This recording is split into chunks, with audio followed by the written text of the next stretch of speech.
Introduce Timothy Dinh, CEO and founder of StackDC. I hope I pronounced that right. I'm sorry if I did. Yeah, sounds great. Thanks, Stuart. Sounds better from your lips than mine, I suppose. So thanks for the introduction. So as an AI platform provider that understands real estate, there's a lot of opportunity across the entire business. We've learned a lot of lessons from having our solution in production for a lot of different customers in real estate. I like to focus in on the back office. I know sometimes there's different ways that we can apply. What we're finding is a lot of ROI inside the back office of real estate.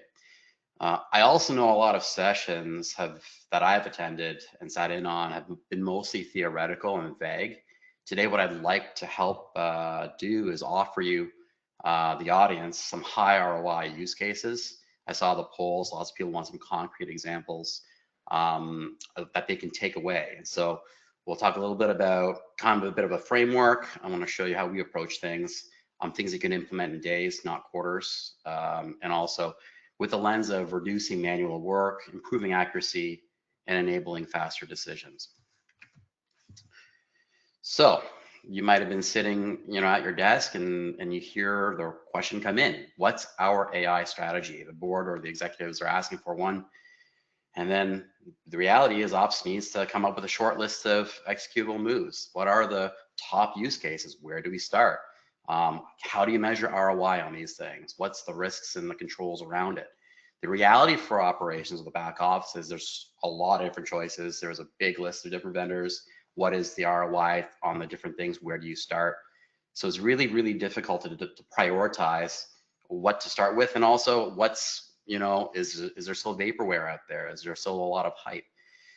What we're finding is there's a gap between both strategy and execution. We can come up with a list all day long.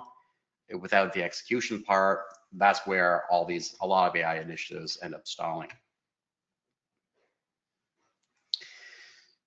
So a little bit about the framework that we put together in all the conversations that we've had with a bunch of customers is, the executive direction is we want an AI transformation strategy. And so if we think of these things in 3 different pillars, especially think about this stuff if you guys are looking at documenting different processes and the different tasks within these processes. I look at it as we have data governance, so clean data capture. We've also have the workflows of the business or the job itself. So how do you streamline that? And then finally, we've got reporting and insights. What do you do with all that data that the business spins off? So starting on the data governance side, I went a little bit too far. Starting on the data governance side, I like to say your data needs to be clean. Your dirty data is not safe for work. We're finding out last year, there's been a lot about the ChatGPT, chatbots, etc. The challenge is if you're feeding this information to an AI to give you answers on, automation AI ends up amplifying both good and bad data quality. And so if we focus in on the beginning steps of how do we get data clean on the point of entry, it's going to be more cost effective and durable throughout the entire business as you work that data. And also if you have to end up cleaning data, we all know I've looked at thousands upon thousands of lines of data records to try to clean things up. It's just additional work. And so how does AI work for us today? There. Practical AI just working my keyboard, there's a bit of a lag. So practical use of AI, number 1, on the data side. Today, if you look at your business, where can you apply, or where do you see things where it's high volume document and heavy workflows? AI is now really good at this, especially in the last year.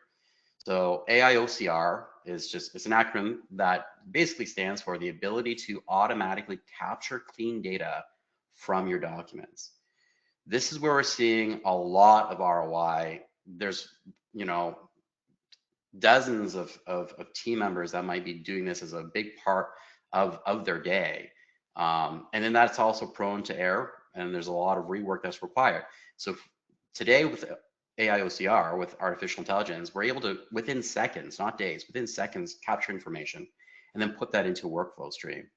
We also have the ability to take AI agents who are able to review these documents using a vendor invoice as an example. What's not on there is your expense coding that's required for your ERP system. We're able to then update those records and see how do we code this bill, ensure that it goes to the right spot and saving a whole bunch of time, because it's able to do it accurately because it can see historical data and also understand the content of these documents. With this AI, the outcomes you're going to find more consistent data, fewer touches, so much less rework, and potentially even savings from penalties and interest if you end up missing out on a deadline. On the workflow automation side, here's a practical idea for AI that we've been able to see. And this I'm told, it is the holy grail of real estate: lease abstraction. Lease abstraction is a complex workflow, but now within complex workflows that are multifaceted, we're able to use different AI and automation to be able to help support that entire process. Very, very onerous, lots of paperwork. The thing here is though, is like you're going to need to have high data quality capture, which we can achieve now with AI. You need to be able to understand the document in the context of the entire document. So again, now we've got AI agents that can do that, and then abstract that information that's going to be compatible with your downstream systems. So what we've learned in the past, over the past few years, and this technology is improving by the month, by the quarter, that where solutions may have been singularly focused on the extraction of information, we really need to focus in on the whole workflow in itself. But today, if you have the right platform that can help automate the entire end-to-end, that's kind of where we're going to be able to find big wins and opportunities with AI. So where does it fit in this process? As an example, you've got your artificial intelligence OCR, so data capture. You're going to be able to load the workflow into a database, which you're going to need, and then you get your agents to understand that information, and then you're going to be able to integrate that, whether it's through APIs, whatever it might, into your own data lake to go somewhere else. Third practical AI use. Now we're talking a little bit on the reporting and insights. As mentioned earlier, a lot of chat pilots end up failing because they're operating on dirty data. So we want to be able to trust the AI, and that is built on the data that's clean coming in the first place. So if we follow those first two steps, you're going to be able to achieve number 3. So what is number 3? Well, can we take the information that's coming into the system and ask it natural questions? We've been able to show that being able to bring everything in one spot and then have an AI query that information for you, you don't need to have advanced search and advanced filters anymore. You can use natural language to get the information you want. You can ask real questions. The team, like folks that are as soon as they see AI, the questions like immediately pop up. Wow, like, can I ask it, what's my total GLA by property, by region, asset class? What are my lease expiries that are coming up for the next 6 to 12 months? Capital projects was really interested in that type of thing. How much have we spent with a particular vendor? Are we missing any certificates of insurance? Do we have anything expiring?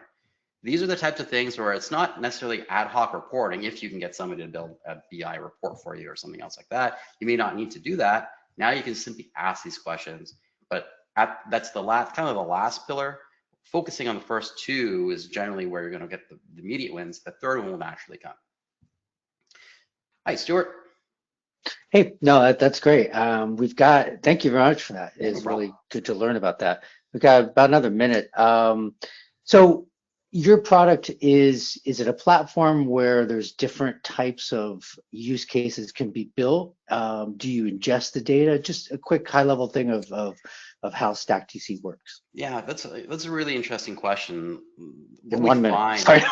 Yeah, no problem. I'll make a really quick answer to that. Like the reality is this: like a lot of businesses, the value that they bring, right, is really the reality of like the service, your real estate service businesses. So like, how do you treat your tenants? How do you like fill up your buildings? The operations is a little bit different. And every different company seems to have a different spin on how they operate. So our platform actually allows, customers to come in. The workflow becomes the software. So I need to do X, Y, and Z things. I load in those processes and string them along, and then that's where you're going to be able to automate.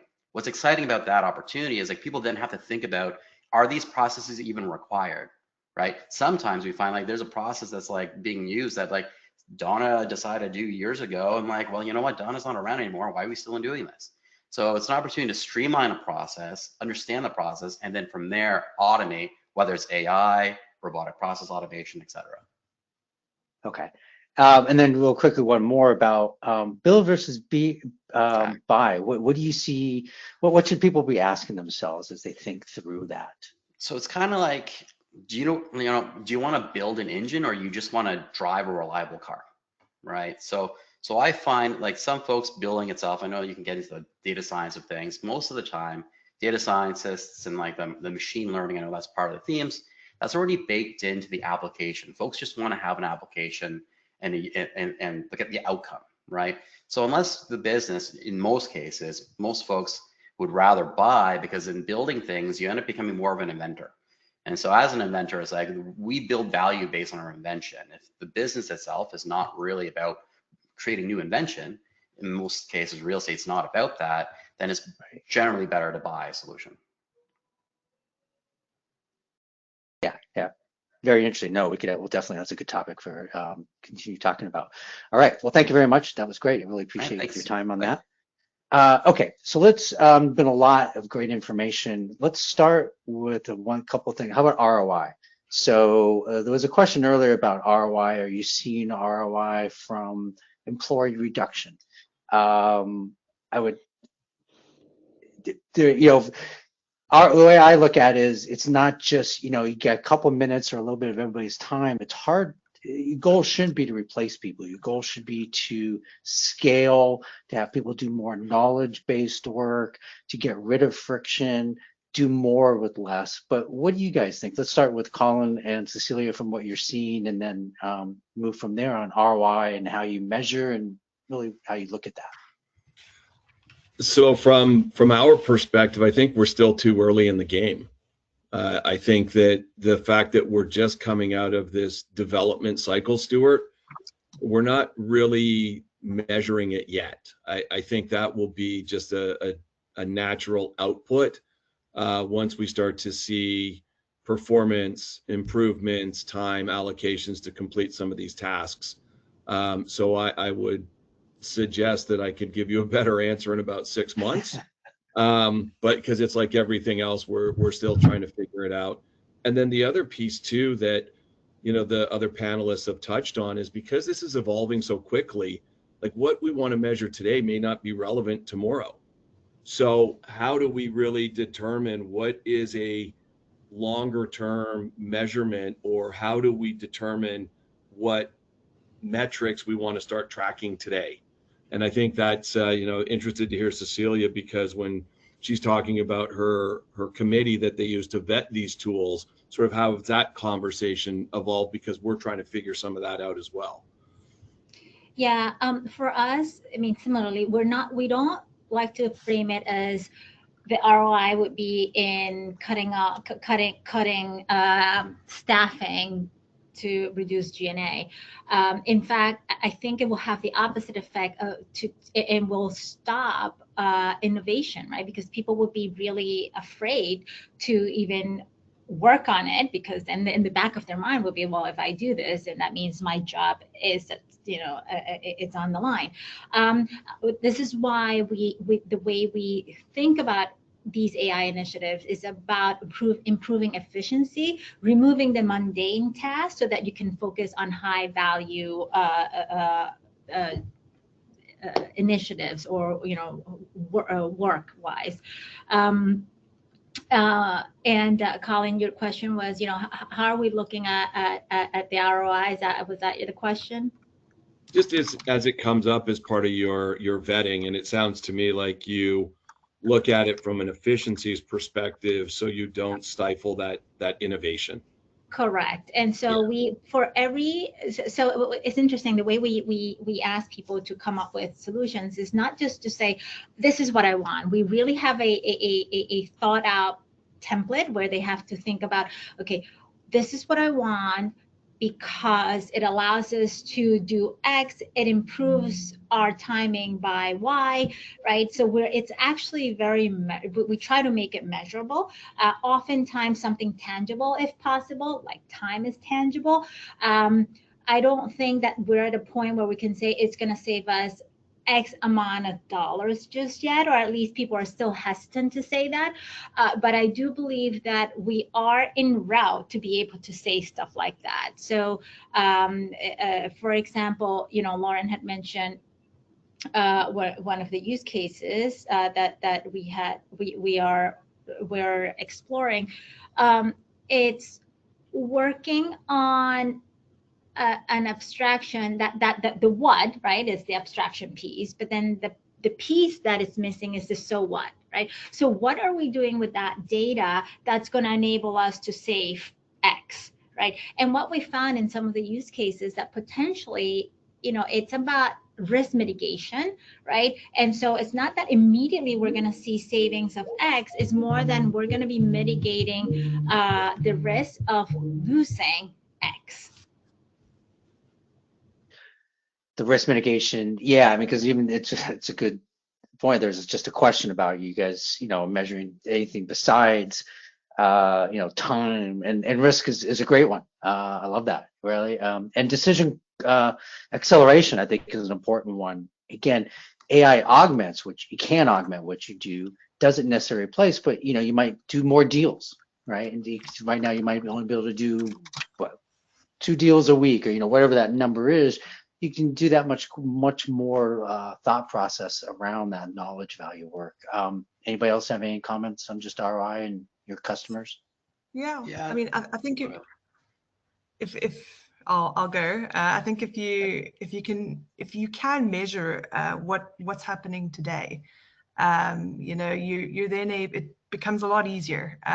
So that's quantifying it. You can't always quantify it, so you can't always say it's at the moment it takes me on average 5 minutes an invoice to manually capture an invoice, because that's a quick win, right? It's also quick to buy in, because if you've got hundreds of invoices, it takes you 5 minutes. All of a sudden, you're automating that.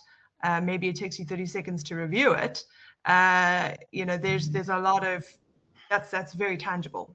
There are other parts or other use cases that are slightly less tangible. It's really difficult, as you mentioned, getting those insights that you didn't have before. How do you measure that right now?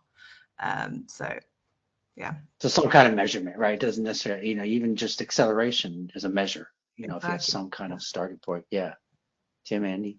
Yeah. So coming back to the question in terms of like concrete real world examples of how you can do more with your existing headcount. I think the controversial elephant in the room is like losing jobs. So like, okay, like that is a concern for folks. The reality is from the lens of where I stand, I remember when I was a summer student and I was forced to file pieces of paper in manila envelopes, and I was shoved into a closet and did that the entire summer. I don't think anybody was really upset that we went to paperless. And in fact, I was able to do better things with that time because I get more meaningful work. And so like, I think if going back to the data model and talking a little bit, Lauren mentioned the vendor invoice thing. It's like, it's not a really sexy part of the job, like doing vendor invoices out like tens of thousands of utility bills or whatever it might be, right? Like, and that doesn't really add that much value to the business itself. So it's just a task. So, and a job is many different tasks. So so you can have more time to do the tasks that add value to the business. If your job is mostly that task, which there is the challenge where like in large organizations that I work with, they have full-time people doing tasks like data entry. The reality can be is like, listen, like we can have 10 times, we've proven more than 10 times throughput on all this stuff, automate it, not days, like seconds. Is that scary? Well, okay, it might be for some, but the reality is like, did you really like doing data entry in the first place? And can we do something more exciting with that time? I know there's different things that people would rather get to, quite frankly, and they can't get to these things because, or upskill or learn some amazing things in the business because they're too stuck busy doing the task that like wasn't really adding value in the first place. So there is certainly opportunity today. I know it's like a challenging thing, but again, like, summer student jobs, guess what? There's more summer student jobs today than there were when I started. Yeah. What I found is on that change management side, I mean, just adding to what you were saying, Tim, is that a lot of the people that were afraid originally to even touch AI or learn about what Copilot meant, now they're like, oh my gosh, Leah, I can't live a day without it, right? And so I think that now that they're seeing that the advantages of using AI in their daily lives. I think just going back on Colin's point about it is kind of early to tell whether there will be any significant impact to employment. But what I will say is that it's just helping fix an issue that real estate organizations have had for some time, which is there's a significant churn on particularly on the finance and accounting side, and there's a lack of resource. So anything that helps kind of automate processes and support those people in their day-to-day tasks will be kind of beneficial, so that they can actually get their job done during the working week and not have to work kind of weekends, etc. I think the other point on the ROI, you know, as Tim said about stuffing paper into envelopes, etc. Like, you know, as far as real estate is concerned, I used to kind of abstract debt contracts, and it would take all day to identify all the clauses in the debt contracts. And so any kind of document abstraction solution, you know, that speeds up that time, even if it only speeds it up by like 50% or whatever, is hugely beneficial to organizations to take advantage of that. So and anything that helps manage those contracts, whether it's on the commercial side with like a lease agreement, or on the residential side in terms of improving the analysis around a tenant or resident, there's ROI in terms of reducing things like downtime, etc. That you need to kind of factor into how you assess whether to prioritize that area or not. Yeah, I mean, I hope a takeaway that people are hearing is that we talked about is documents, right? I mean, it's such a document-centric industry on both the inside and then generating, that if you just think about all the documents you have, whether it's contracts, leases, RFPs, or LOIs, or OMs, I mean, we go on with acronyms forever.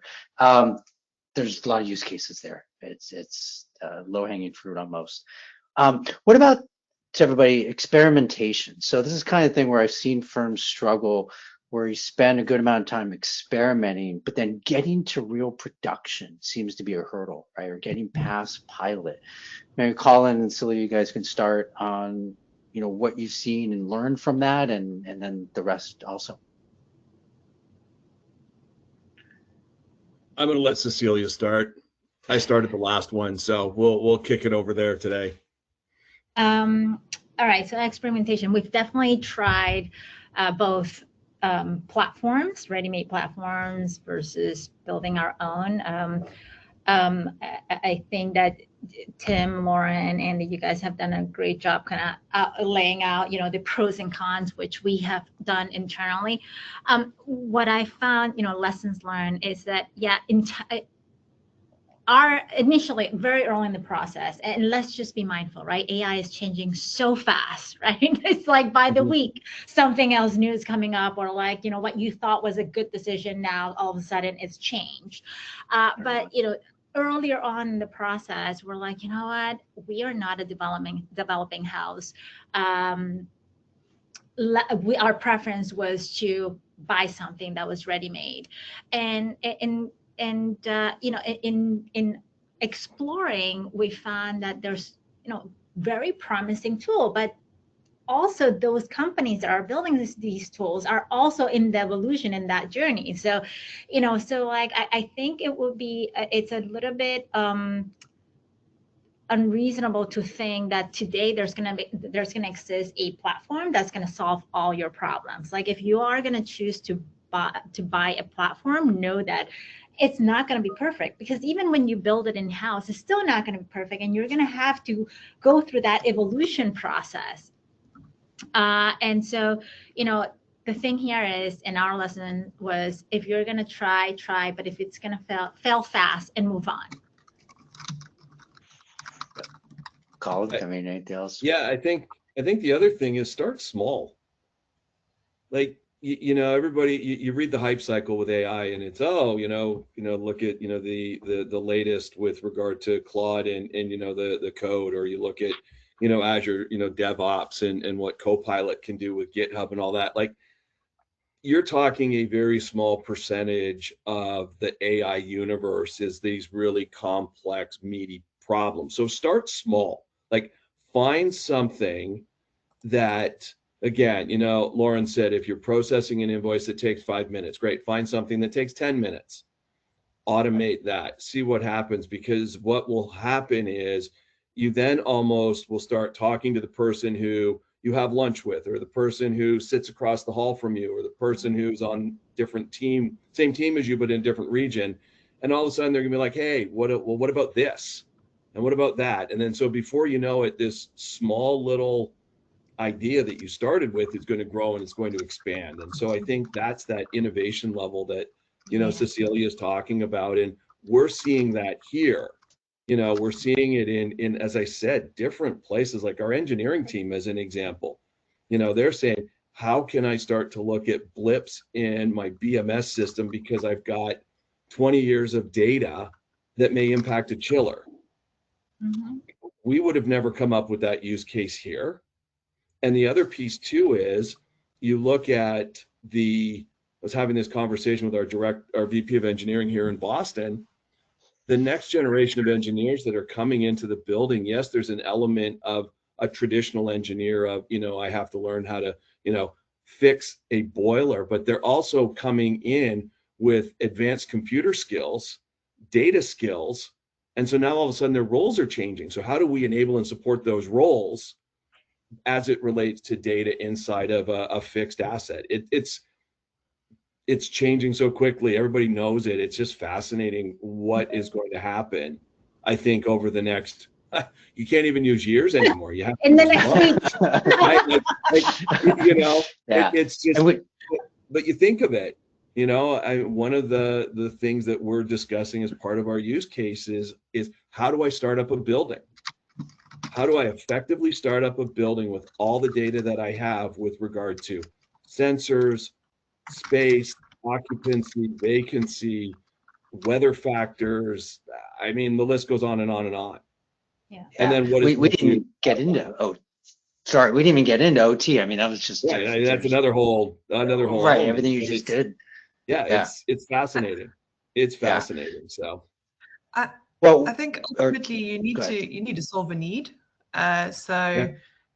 It will sit in a development environment or testing environment, and no one's going to be pushing for it if it's not actually, again, going back to that value thing. If no one wants it, no one needs it. So if you can, the closer you can connect to that, the easier it's going to be.